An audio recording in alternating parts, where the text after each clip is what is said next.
Kienholz is deciding to go through the spring at Ohio State because he thinks he can win the job. What's up, kinfolk? It's RJ Young. I am not on a step mill. If this is your first time watching the #1 college football show, welcome. Thank you for joining us. We talk college football year-round here.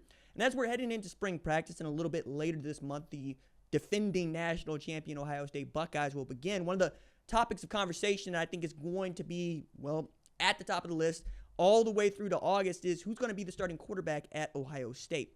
Made a couple of segments about this particular battle, but we haven't really touched on really what I think is the third guy in the room, right? Lincoln Kienholz out of Pierre, South Dakota. And as I was getting ready to do this segment, and I'm doing what I usually do, which is, make notes, write things down, things I find that are interesting about the topic, I noted that Lincoln Kienholz is one of these really outstanding small state, small school kind of players. Although Pierre is not a small school. As a matter of fact, it's 11A in South Dakota, and he had led them to, I believe, a third consecutive state championship as their starting quarterback. And you look at him, and you can see why Ohio State flipped him from Washington.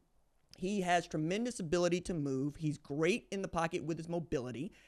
I see a couple of things that I would like to fix in his mechanics. He's got a little hitch at the end that I don't necessarily love, but that, again, was high school, right? And we're talking about 3 years ago at this point. But we're also talking about a player who averaged 19, 9, and 7 in basketball and was a 472 hitter with a 1.24 ERA, which means he can spin it and he's got great hand-eye coordination.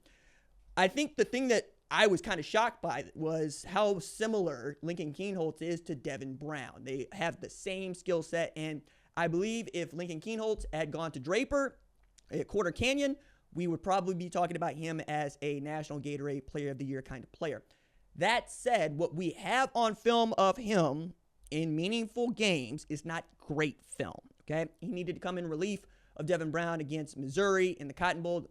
Ohio State nearly still got that win, but did not. Big part of it was it didn't feel like Lincoln Kienholz was ready for the moment. However, that was then, this is now, and with Aaron Nolan entering the portal coming out at South Carolina, Devin Brown entered the portal coming out at Cal, you're down to just 3 guys, right? And none of those guys have started football games at Ohio State or anywhere else for that matter. Julian Sayin, 5-star prospect out of Carlsbad, who was originally committed to Nick Saban's Alabama and then ends up transferring to Ohio State. I thought in part because Bill O'Brien was the offense coordinator there. That lasted about 29 days. He stuck it out when Chip Kelly got the job. And he looked like the number 2 in the room for anybody that was talking behind Will Howard. But there was quite a big gap between Will Howard and number 2. At the NFL Combine, you've heard guys like Denzel Burke say, hey, I think that guy is it in Julian Sayin. We also know that Tavian St. Clair has tremendous ability. Most true freshmen at Ohio State do. Take a look at Jeremiah Smith, for instance.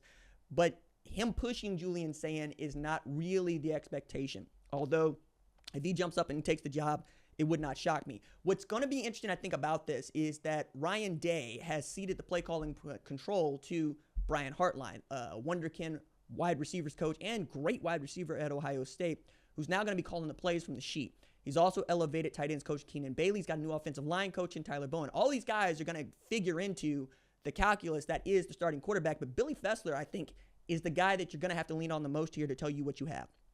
If you believe that you really got something worth looking into in Lincoln Kienholz, he's probably going to be the first person to raise that alarm. But everybody's going to see it in the play. Now, the things that I think you would like to see from Lincoln Kienholz, aside from, hey, let's be accurate with the football, let's take care of the football, and let's showcase our ability when we can, is to be a bit more upfront and in a leadership role. And that's going to be difficult, given that you're coming off of a national championship program, but you're also talking about guys that in the first 2 rounds, probably going to see 7 or 8 guys drafted from Ohio State, if not more. 15 guys were invited to the NFL Scouting Combine, and then which one of these guys has the best rapport with Jeremiah Smith? Like, that's really going to have a lot to do with it. That is your trump card. That is your, some of y'all play spades, some of y'all do not. That is a big joker over there, all right? That's the dude. Whoever, you need a little joker at quarterback. Big joker, he wearing number 4, he on the numbers, all right? I don't really like playing spades like that because some of y'all don't know how to read. Some of you don't know how to read across what I'm putting down, and all of a sudden, hey, I said I got 4 books here. What you doing?